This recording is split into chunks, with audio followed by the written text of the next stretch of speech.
Përshëndetje të dashur teleshikues. Rikthehemi sot në një tjetër episod Koha për të folur. Dhe bashkë me ne në studio sot është Gabrieli. Përshëndetje. Hello. Ti luan futboll apo jo? Po, luaj futboll. Një nga pyetjet e mia të para për ty është: në një lojë egoja mund ta bëj dikë që të luaj vetëm për veten e vet. A mendon se tani jetë krenaria na largon ne nga Perëndia, do të thënë njerëzit nga Perëndia? Po. Në qoftë se marrim në radhë të parë, pjesa e egos është normalisht ajo që e shtyn futbollistin të bëhet më i mirë. Do të thënë është egoja personale që ai të bëjë më shumë gola ose të stërvitet më shumë, më kupton? Kurse kjo unë këtë quaj ego personale, kurse egoja përgjithshme është kur ajo kthehet në krenari. Dhe normalisht ne dim që Bibla nuk e inkurajon pjesën e krenarisë, si edhe Zoti normalisht nuk bie dakord me pjesën e krenarisë. Dhe ndodh shumë shpesh që për shkak të aftësive që ne kemi, unë e kam parë me vetjetën time që pjesa e futbollit ose pjesa e talenteve që unë kam personale, më kanë çuar që të jap më shumë vetes lavdim për këto gjëra që kam, që unë jam stërvitur fort dhe jam bërë futbollist deri këtu ku jam, ose kam mësuar mjaftueshëm që kam marrë këto 10 edhe gjitha. Po në momentin që ajo kthehet në krenari, me vërtet harrojmë se nga kush vin gjithë këto dhunti. E vërteta është që gjitha këto dhunti vijnë nga Perëndia dhe nuk mundemi që t'i themi krijuesit ton që ti na e ke dhënë, po jo, nuk është kështu, se unë jam stërvit vetë, kam bë vetë këtë me forcën time. Në çfarëdo lloj profesioni që t'jesh, po sidomos në sport dhe në art, është gjithmonë kjo ideja e egos që njerëzit e kesh kuptojnë shumë.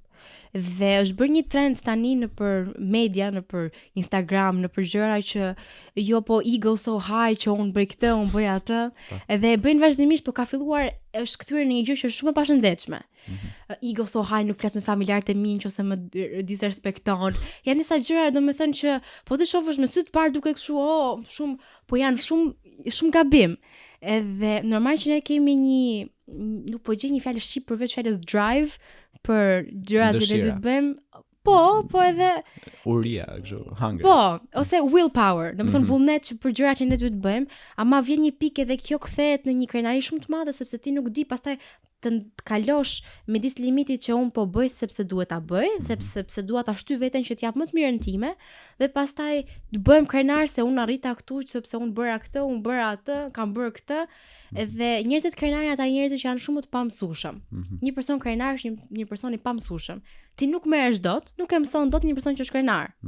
Edhe ndodh shumë shpesh që në vend këtë egon e marrim, po e bëj domethënë që unë bëhem futbollist i madh, po bëjmë që të bëjmë një artist i madh. Më kupton? Po pastaj harrojmë që shumë gjëra, domethënë thuaj se të gjitha gjërat, gjitha talentet që na ka dhënë Perëndia duhen të përdor për lavdinë e tij. Shumë e vërtetë. Edhe ka shumë raste, domethënë mua kanë thënë shumë veta që ti në futboll nuk e si nderon Perëndin, po vetëm qëndrimi jot në fushë, domethënë sjellja që ti tregon ndaj të tjerëve, mënyra se si ti e përdor talentin tënd tregon me vërtet që ti mundesh ta adhurosh Perëndin me çdo gjë që bën. Është shumë e vërtetë.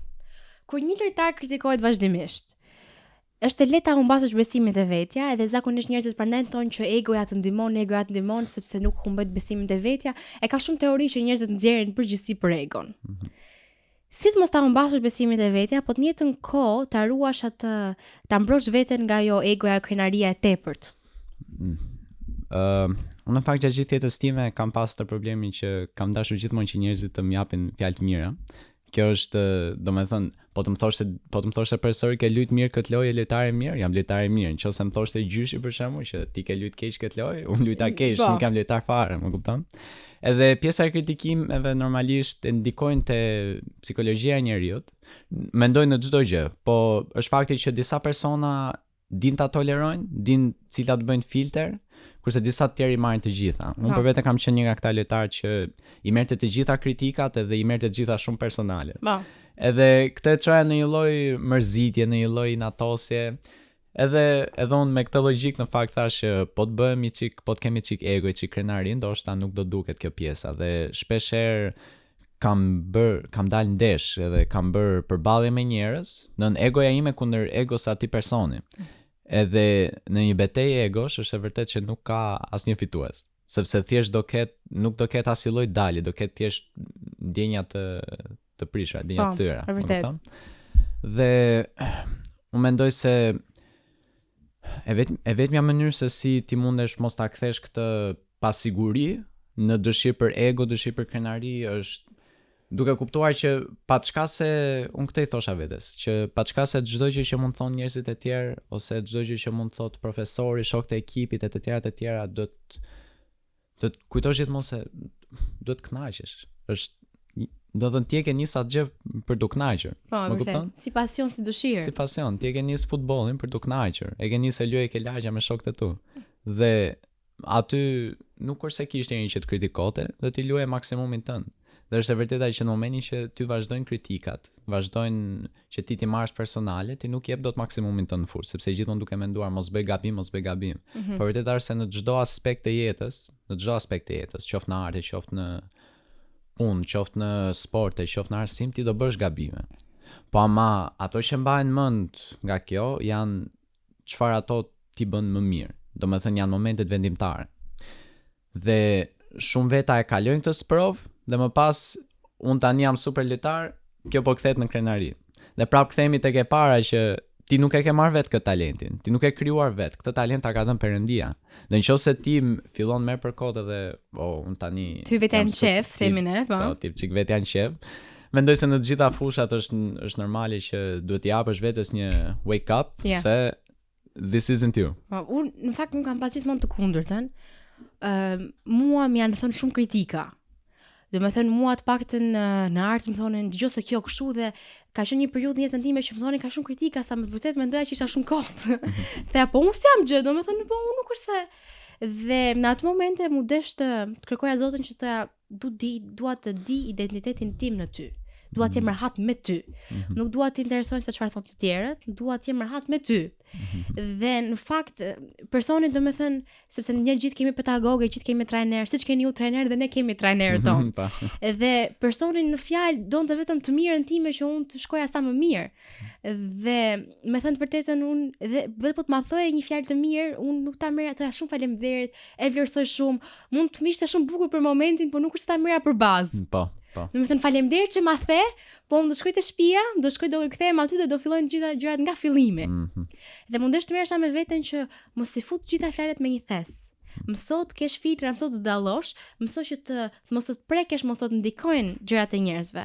Njerëzit gjithmonë ka gjithmonë njerëz që ose do t'i pëlqesh shumë ose nuk do t'i pëlqesh fare. Do të thënë nuk do të gjesh kur një middle ground. Ose do kesh njerëz që me të vërtet thon, o sa bukur, o çfarë djali, o çfarë vajze, ose do kesh njerëz që do thon nuk është s'po, nuk më pëlqen.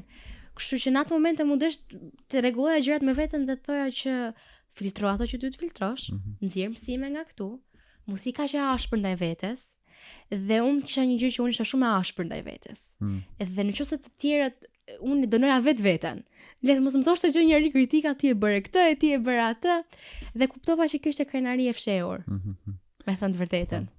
Unë me mamin kur kam pas qenë i vogël ne shifshim shumë filma, dhe një nga shprehjet që kemi parë në një nga filmat që më ka ngelur shumë është që nëse të gjithë të pëlqejnë, atëherë po bën diçka gabim. Po. Sepse do ketë gjithmonë persona që nuk do bien dakord me atë që bën, do ketë gjithmonë persona që nuk do të kenë qef edhe si personalitet, si njeri. Thjesht të kanë inat për X arsye, më kupton? Dhe kjo futet direkt te pjesa e kritikave. Unë kam pas për vite me radhë që kam pas lojtarë të ekipit, shok të ekipit tim që 2-3 kokra që nuk binin dakord si luaja unë, ose më kritikonin që pse bëre këtë, pse nuk bëre atë. Dhe unë dekurajohesha keq fare, sepse unë kam një lloj perfeksionizmi që o duhet bëhet perfekte ajo gjë, o nuk bëhet fare. Ose mërzitem atë gjë që bëhet dhe nuk më hyn sy fare. Po. Edhe më rrofshin gjithë ata persona që mund të më thoshin që po, këtë e bëre mirë, këtë e bëre mirë, ose merja fare për bazë, ma e mend vetëm gjërat e këqija. Dhe erdhi një pikë, mendoj diku para 2-3 vitesh që unë toja e bëja futbollin për qef, dhe nuk po gjeja dot identitet në pjesën si mundem ta lidh unë pjesën e shërbesës me pjesën e futbollit. Dhe kuptova që duke u përqendruar gjithkohës te negativiteti, tek pjesa e njerëzve që më flisnin, tek pjesa e mendimeve negative, kuptoja që mbija rrëza poshtë, domethënë gjithë ato gjëra që Perëndia thot për ne. Perëndia thot që ne jemi të dashur, Perëndia thot që ne jemi fëmijët e tij, më kupton? Dhe unë jetë gjitha këto poshtë duke thënë që ti ke thënë kështu, po jo, nuk është ashtu. Se unë them që unë nga që nuk e dhash të pasën mirë, unë tashi nuk jam i mirë për këtë pjesë, ose dhe pjesa më e keqe është kur ti e fut pjesën e sportit ose të pasionit të artit, kur ti e fut në jetën e përditshme, që thu, unë bëra këtë dhe ti e lësh që ta afektoj çdo gjë tjetër. Ka pas shumë raste që kam dalë keq në përndeshje ose kam humbur dhe kam çuar gjithë nervat në shtëpi, ose kam çuar gjithë nervat ke shokët, edhe kam patur shumë thyrje ndjenjash me persona të tjerë për shkak se thoja gjërat e gabuara vetëm se isha me inat.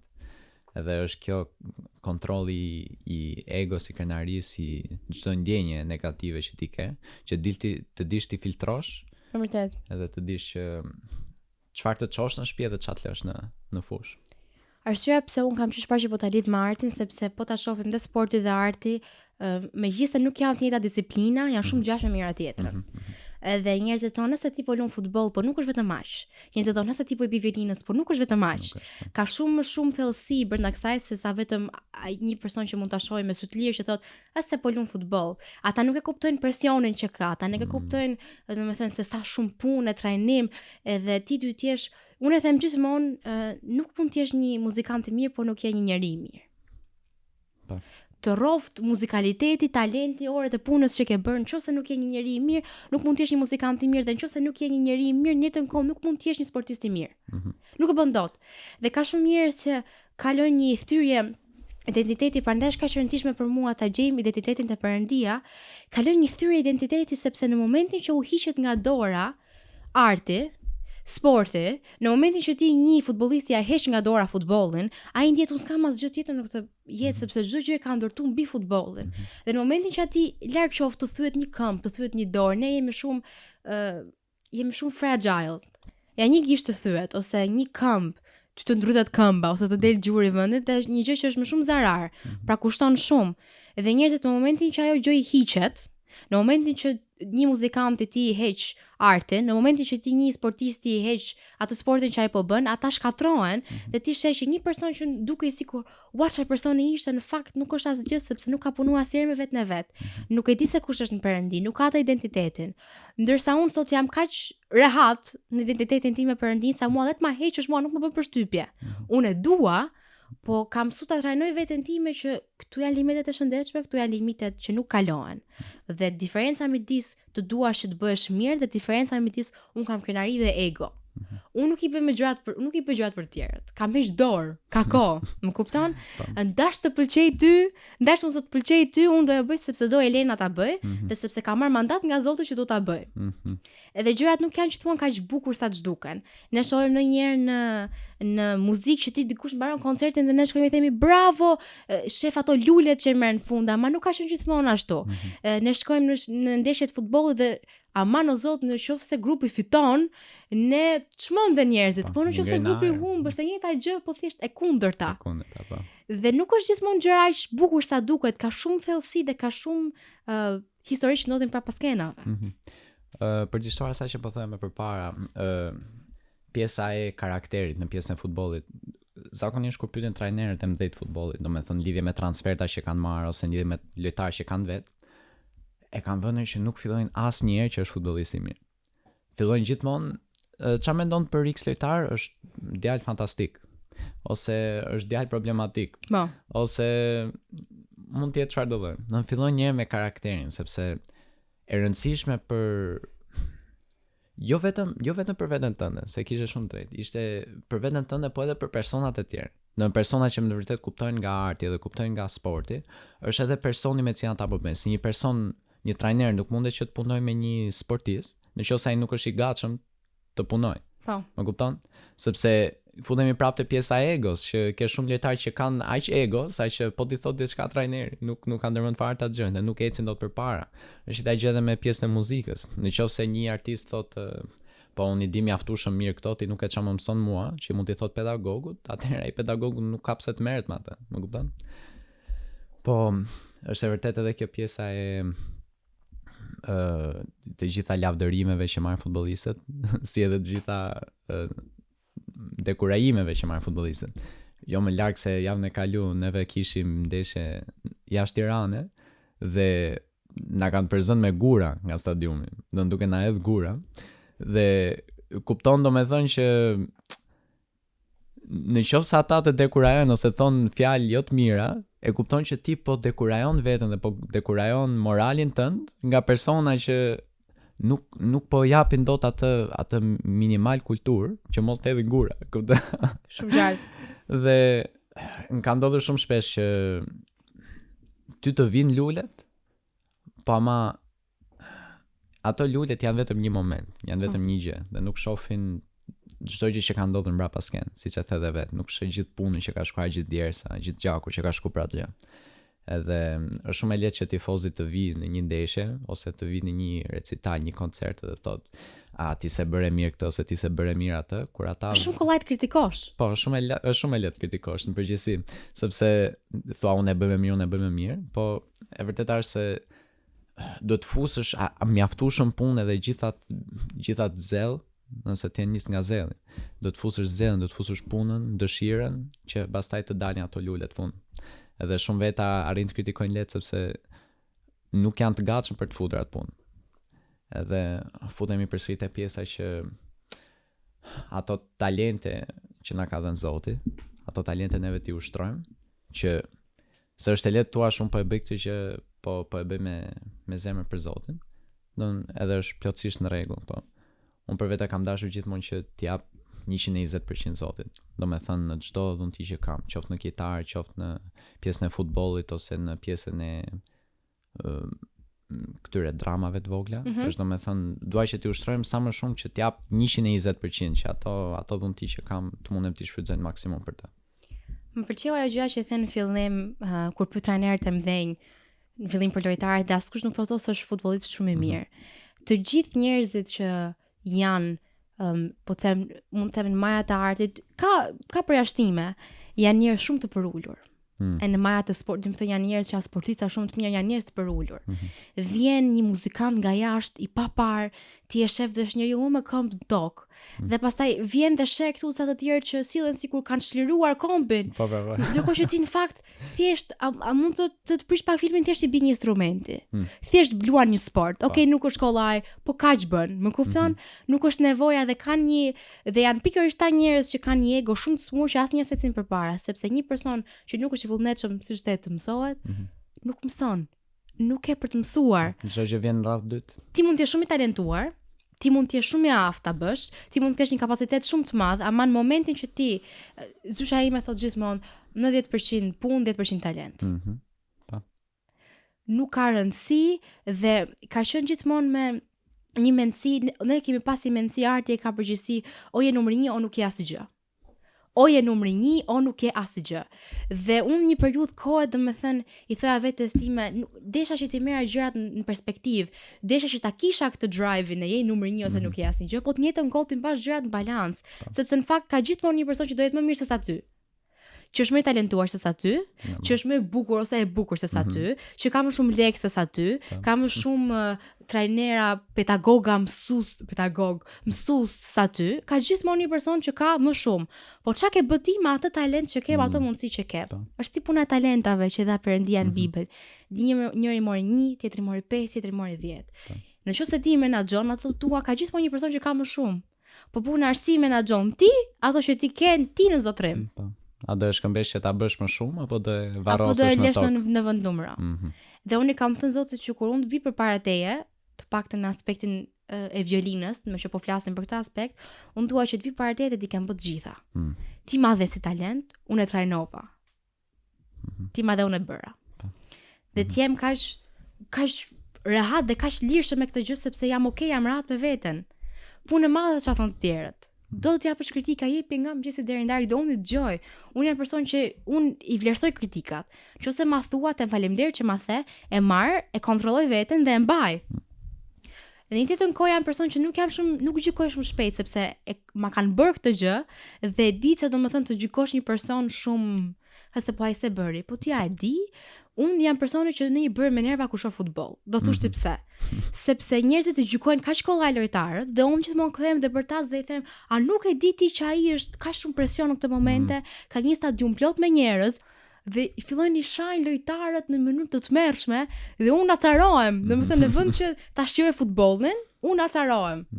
Është ka pasur një futbollist gjerman, i famshëm, që ka thënë që topi i futbollit nuk është kub. Domethënë që ti e di po i re në këtë kënd ajo do ikë aty. Topi i futbollit është rrethor. Mund të kapësh shumë, mund dalë jashtë, mund të kapësh shumë, mund të futet gol. Domethënë prandaj është komplet e padrejtë për gjykuar lojtarët. Kemi patur shumë ndeshje këtë vit që kemi dalë jashtë Tirane me 400, 500, 600 tifoz, që nuk është numër i vogël, por është numër mesatar, më kupton? Dhe në shumë raste kam patur një lloj presioni nga ata tifoz dhe shumë raste kam bërë maksimumin që mos afektoj vendimet, po nëse për shembull kam bërë një ndërhyrje të keqe ose kam bërë një goditje të keqe, të dëgjosh gjithë stadiumin të bëj ashtu, edhe 600 veta.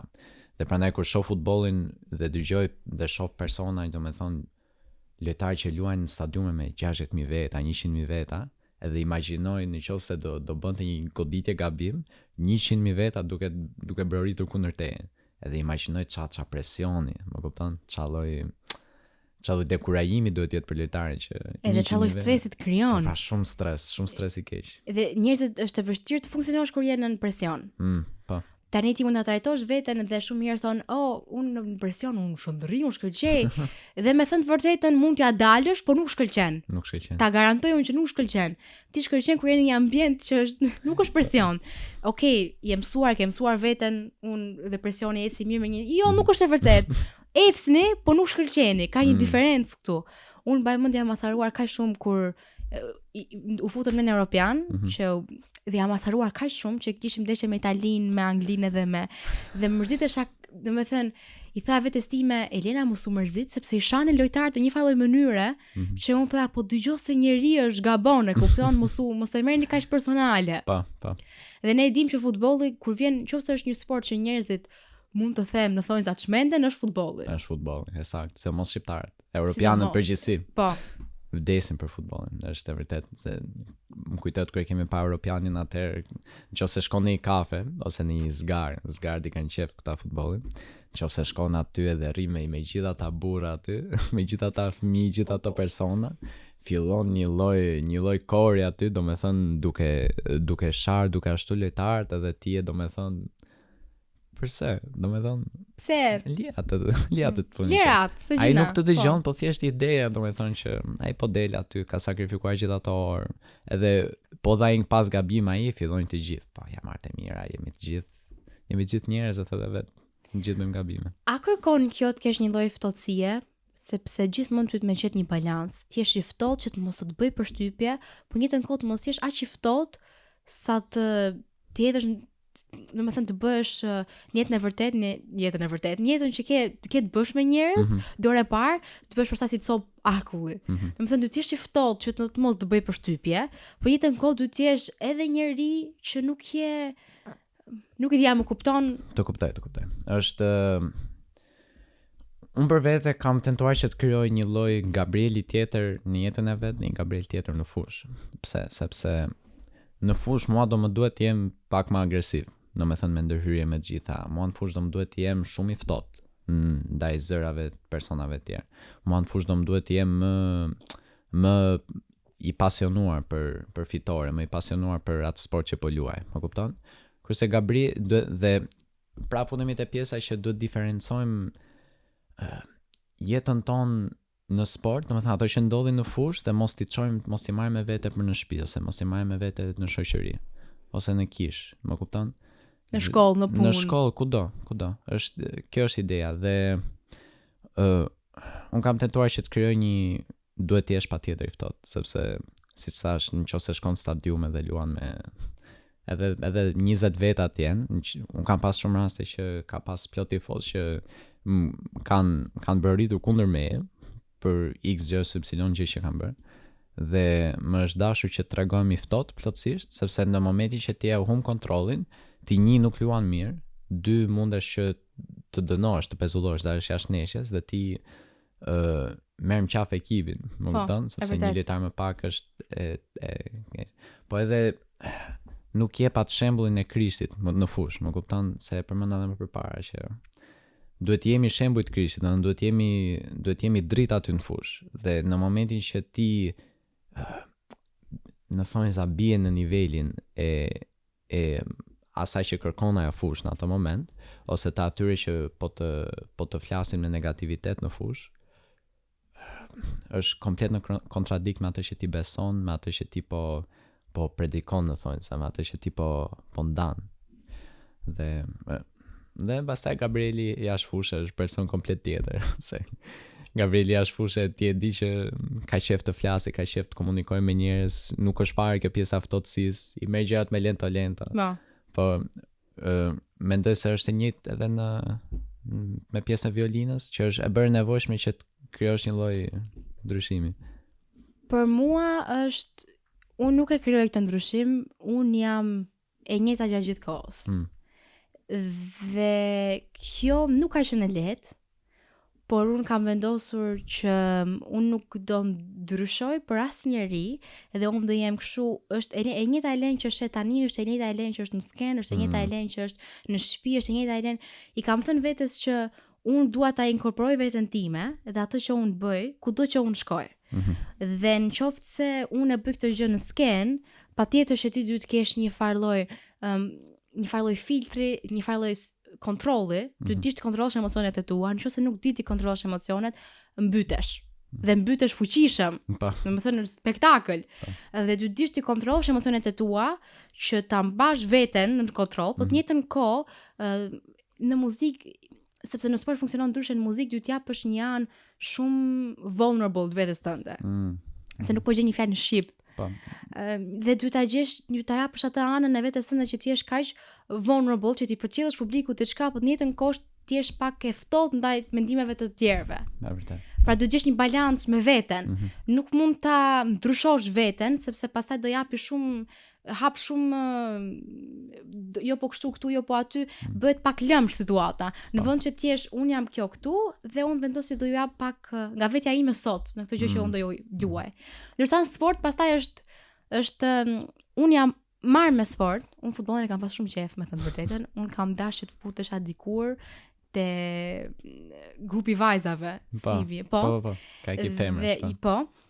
Por jam marrë me tjetër gjë, domethënë e fillova dashurinë time për atë, luaja gjithë ditën futboll, unë dhe çunat e lagjës jashtë futboll. Edhe mbaj më më ka sjell bluza nga rroba kështu nga Kanadaja, edhe 2 gësheta flokut edhe futboll. Po, direkt. Gjithë ditën, të vija të larg në shtëpi, por pastaj filloi violina dhe mu desh ta leja. Po. Dhe kur jam marrë më vonë, që jam marrë me sport, i thoja vetes mos luaj me emocion, luaj me logjik. Po. Dhe i thoja vetes nëse shkon atje dhe unë jam me taekwondo, edhe nëse ti shkon atje dhe rref atë personin sepse ti ka atharuar nervat, nuk është okay, nuk është korrekt, nuk funksionohet kështu. Ti shko atje dhe lufto me logjik. Mos lufto se ase do të rafun këtu se sot ma caroj. Më kupton, jo se unë do luftoj me logjik dhe njëjtën gjë e inkorporoj edhe në violin. Okej, ja do di mos të bëj me nerva është tjetër. Okej. Po, është domethënë mendoj është e njëjtë në pjesën që edhe në pjesën e shfaqjeve, edhe në pjesën e ndeshjeve duhet të ruajmë të njëjtat vlera, domethënë duhet të ruash vlerat që ke si Elen, duhet të ruash vlerat që ke si Gabriel, domethënë vlerat që janë në Krishtin. Dhe gjithashtu duhet të krijosh domethënë një lloj ftohtësie, si thotë vet, një lloj ftohtësie, një lloj filteri, më kupton, që normalisht vendos se si do dali ndeshja ose si do dali shfaqja, është ajo ftohtësia, është pjesa më e rëndësishme, sepse po ti je shumë i nxehtë, edhe vet fillon të rref njerëz. Do shumë shpesh, po. Unë nga gjërat që them para se të dal ndonjëherë në skenë, kur fillojnë njëherë më dritën duart, është sepse shumë e rëndësishme çfarë shpallim. Shumë e rëndësishme çfarë shpallim. Edhe ne na mëson fjala e Perëndis këtë. Dhe them, unë kam vetë kontroll. Unë i kontrolloj emocionet e mia, dhe duart ndërkohë që po drithen, dhe ti që po, domethënë po tjerësit nga sikleti, dhe vendos që do i them vetes time, do i flas sot, unë kam kontroll. Unë kam vetë kontroll, unë e bëj këtë gjë. Dhe kështu ja kam dalë, me thënë vërtetën, sepse ndryshe fundosesh. Është njëjta gjë edhe me kritikat, nëse ti vazhdojnë të thonë njerëzit që ti nuk bën, nëse ti fillu të thuash vetes ti nuk bën, fillon edhe beson atë gjë. Edhe fillon që e tregon që mund t'japi efekt në jetën tënde për faktin që e tham, fjalët kanë fuqi. Fjalët kanë fuqi. Unë kur më ishte një periudhë në jetën time që e vetme që po dëgjoja ishte kjo. Edhe në mënyra shumë jo të bukura, me thënë të vërtetën. Dhe vendosa që u ktheva një ditë dhe i thash, po unë po bëj gabim, sepse unë po e lek të gjë që të më ndikoj. Po kam qenë shumë e vogël. Dhe thash unë do e flas vetes time, unë do e shoh veten time siç më sheh Perëndia. Edhe Perëndia mua më sheh një person që ka fitore, një person që di ta bëj, një person që ka aftësinë ta bëj. Edhe çdo ditë shkoja para pasqyrës, dilja para pasqyrës dhe i thoja vetes time gjitha ato fjalët e mira që Perëndia do më thoshte mua. Do më thënë ti bën, po ti ke, po ti mund ta bësh. Dhe kur filloja ta bëja këtë gjë, kaloi një kohë dhe fjalët e njerëzve s'kishin më ndikim, sepse kisha mendjen në tjetër vend. Edhe vajzave zakonisht që kanë këtë problem, sepse vajzave thonë, po ti si e bukur, po ti nuk je kështu, po ti nuk bën për këtë gjë, po ti nuk bën për këtë gjë, dhe shoh shumë vajza që vuajnë shumë. Edhe unë dikur dilja përpara pasqyrës edhe i thoja vetes time, haste ti je bukur, haste Perëndia ty çet bukur. Nëse ty Perëndia çet bukur, atëherë çfarë rëndësie ka si çet njëri tjetër?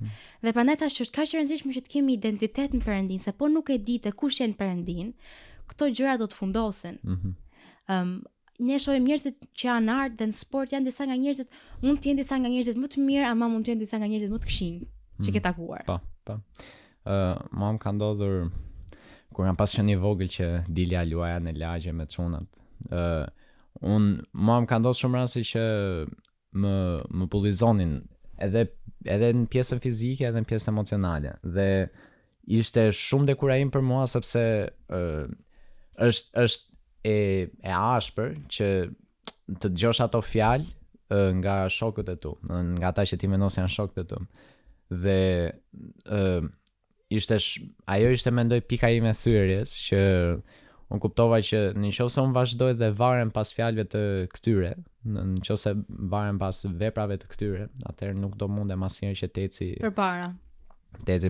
Dhe e vërtetë është se ne fillojmë humbasin komplet identitetin ton, sepse ti ose do biesh në dakordsi me ato që ata po thonë ose po bëjnë me gjitha gjërat dhe fillon futesh, do me thënë edhe futesh në disa thellësi që është e vështirë të dalësh, ose ti vendos që të thuash stop, okay, unë e di kush jam, mua Zoti më ka thënë kush jam, unë e di identitetin tim në Krishtin dhe unë mundem t'ja dal. Nuk kam fare nevojë për ato që ju po thoni. Ju dua shumë, sepse jeni miqtë mi, ju uroj më të mirë, po kam nevojë që ti vendos frek kësaj gjëre edhe të kthehem nga rruga e mirë. Po. Se është shumë e lehtë që ti të vazhdosh me ata që bëjnë të tjerë. Unë kam pas shumë të vështirë gjatë gjithë jetës që të mos filloj cigaren ose të mos filloj të dal me shokët, të pi alkool. Do me thënë, ka qenë shumë e vështirë, ose pjesa e sharjes, më kupton? Dhe ajo është rruga e gjerë, më kupton? Ajo është rruga e hapur që ti e ecën edhe e ke super të lehtë, më kupton? Se nuk është fare e vështirë për të nisur. Po, prandaj është ajo rruga e holl, është ajo dera e holl, rruga shumë e vështirë për të ecur, që është rruga që do Perëndia që ne të ecim, që është drejti. Dhe futemi te pjesa që në momentin që ti e di identitetin tënd dhe i ke rrënjët e vendosura mirë, shtëpia jote nuk është e ndërtuar në rër, por është e ndërtuar në shkëmb, atëherë është momenti që ti mundesh që ta shohësh ato dy rrugë dhe thua, po, do shkoj te rruga vështirë, nuk do ndjek të autostradën, do thënë. Dhe kjo që thua ti le drejt për drejt me karakterin. Nëse ti nuk ke një karakter të mirë të ndërtuar, personalitet dhe karakter janë dy gjëra të ndryshme. Ti mund të jesh një personalitet i caktuar, por karakteri është një gjë që ti lind në personalitetin tënd, por karakteri është një gjë që ndërtohet gjatë rrugës. Nëse ti e ndërton dhe karakteri është diçka që ndërtohet në gjërat më të vogla. I thua fëmijës, shko fut atë te vendi. Pse po nuk dua, shko fut atë te vendi. Bëj atë gjë. Është për të mirën tënde, bindu, mëso të bindesh. Në momentin që ti ndërton karakter, këto lloj gjërash nuk të bëjnë përshtypje. Mund të të vinë, mund të ofrojnë dhe ti thua unë nuk kam nevojë. Sepse ke karakter të fortë. Personaliteti, kam shumë bezdi kur thon për fëmijët, ky fëmijë është fëmijë nevrik. Jo, ky fëmijë nuk është fëmijë nevrik. Fëmijët nuk lindin nevrik. Është personalitet nevrik ky. Jo, nuk është. E ke mësuar ashtu. Po e mëson ashtu. Personaliteti, një fëmijë nuk lind nevrik. Nuk lind me nerva. ai mësohet, ai bëhet gjatë rrugës. Ti nuk mund ta marrësh, t'ia vesh fëmijës një epitet që e shoqëron me gjëra fjala gjatë gjithë jetës, që ti je nevrik, që ti s'bën, që ti kështu sepse ti nuk di të dallosh personalitetin nga karakteri dhe nuk di ta ndërtosh fëmijën që karakteri është tjetër gjë, personaliteti është tjetër gjë. Është një shprehje anglisht që ne jemi skllav të rrethanave tona. Domethënë bazë të rrethanave është ndërtimi i karakterit, siç po thua. Që në bazë të asaj që si na rrisin prindit, do të thënë me ça vlerash na rrisin prindit, me ça rrënjësh na rrisin prindit, ndodh edhe fëmia, sepse normalisht shumë e vërtetë që fëmia nuk rritet dot, nuk lind dot nevrik, më kupton? Se është komplet jashtë normale, se është mënyra se në ça ambienti ai rritet, domethënë në ça konteksti, në ça lagje, në ça shtëpie, është e gjitha. Ne nuk e zgjedhim se më kërrim në shtëpi, me kë, në cili familje ke lindur, ama vjen një moment tjetër tonë që ti do duhet të marrësh një vendim për veten tënde. Do duhet të marrësh një vendim që nuk është influencuar as nga prindrit, as nga familjarët, do vish në një pikë që unë në këtë aspekt e zëm, nuk jam mirë, duhet të ndryshoj. Dhe kur je i vogël, nuk është faji jot, më kupton? Deri diku nuk është faji jot, sepse është një gjë që të është mësuar ashtu. Po ama kur rritesh, përgjegjësia të vjen ty në dorë. Është e jote tani që të marrësh mendimin e duhur, që unë do e bëj këtë gjë sepse është rruga e duhur, ose unë e shoh që kjo që ka nevojë të ndryshojë, nuk mund të sillem më kështu. Dhe njerëzit zakonisht i kanë shumë frikë opinionet e tjerëve. Edhe janë shumë skllav, siç the, opinionit të tjerëve. Nëse dikush thotë kështu për mua, atëherë unë do bëhem copash që të prove që ka të drejtë ose ka gabim. Ndërkohë që dy ti je shumë rehat me veten. Edhe e tha dhe çfarë problemi ka? Unë nuk do përpiqem që të provoj ty asnjë gjë. Unë dua të e para kur shkoj te Perëndia të them për to talente që më dhe, unë e kryva. Dhe t'ja provoj vetes time që po mund ta bëj për veten time. Se në fund të ditës i ktheva një moment e thash, unë Violina apo për Perëndin. Atëherë ça?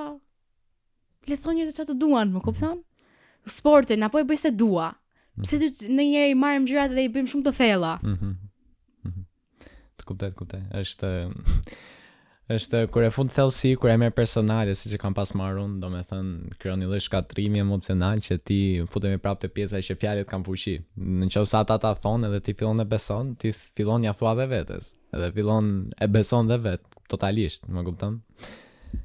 Po, është e vërtet jo vetëm sport, është edhe në arte, në shkollë, në çdo gjë, nëse dikush ka shumë mësues që thon ti nuk je mjaftuar i zgjuar për këtë, ose ti nuk mundesh ta mësosh këtë dhe ti fillon e beson edhe kështu krijon nxënësit problematik, kam parë shpesh që për shkak se nuk kanë patur dikë që të besojnë tek vetë ata ose të besojnë tek aftësitë e tyre. Atëherë kanë dalë fëmijë problematik. Shumë vërtet. Shumë e rëndësishme ç'a themi, rrëfimi. Po. Ti në fund të ditës do jesh produkti i atyre gjërave që ti thua. Do jesh produkti i atyre gjërave që ti thua. Në fillim të librit Zanafilla thot që vetëm Perëndia foli dhe ai krijoi botën, krijoi universin. Do të thënë sa rëndësi ka fjala. Çdo gjë u ndërtua mbi fjalën. Dhe ai tha, dhe fjala tha dhe u bë. Dhe ne fillojmë i themi vetes disa sinonime shumë të këqija ndonjëherë. Ka njerëz që duke i thënë vetes, po unë jam budallaqe, po unë jam budalla, po unë nuk bëj. Por nëse ja thua vetes, në fakt në të vërtet nuk do bësh. Dhe është shumë e rëndësishme që ta mësojmë këtë gjë sidomos dhe nuk e di a ke vënë re dhe në fakt dhe sportistat e bëjnë këtë gjë para se të futen, unë do ja dal, unë do e bëj, unë do shkoj shumë mirë. Janë këto afirmime që ti bën vetes, që në fakt janë rrëfime. Unë i bëj çdo ditë ato rrëfimet. Dhe je në fund i produkti i asaj atyre gjërave që ti thua. Kur e thotë Lightning McQueen që unë jam shpejtësia, imagjinon të tjerë. Gëzohem shumë që ti isha në studio sot. Ne po të na lënë, ne vazhdojmë prapë deri nesër. Kështu që mendoj që ishte një kohë që shpresoj që të rinë që na kanë dëgjuar, të kenë marrë një dy gjëra, të kenë kuptuar se eksperienca e secilit është e ndryshme, ama disa parime që ndrojnë. Po, vërtet. Është shumë e nevojshme, po. Shumë faleminderit për ftesën. Ishte më vërtet shumë nder që të mund vija të flisja lidhje me këtë pasionin që kam, domethënë se si lidhet me pjesën e vlerave dhe rrënjve që kam personalisht në Perëndin. Shumë faleminderit. Shpresoj shumë që ta keni shijuar programin sot. Ne bashkë do të qemi javës tjetër dhe pas një javë sa më të bekuar. Mirupafshim.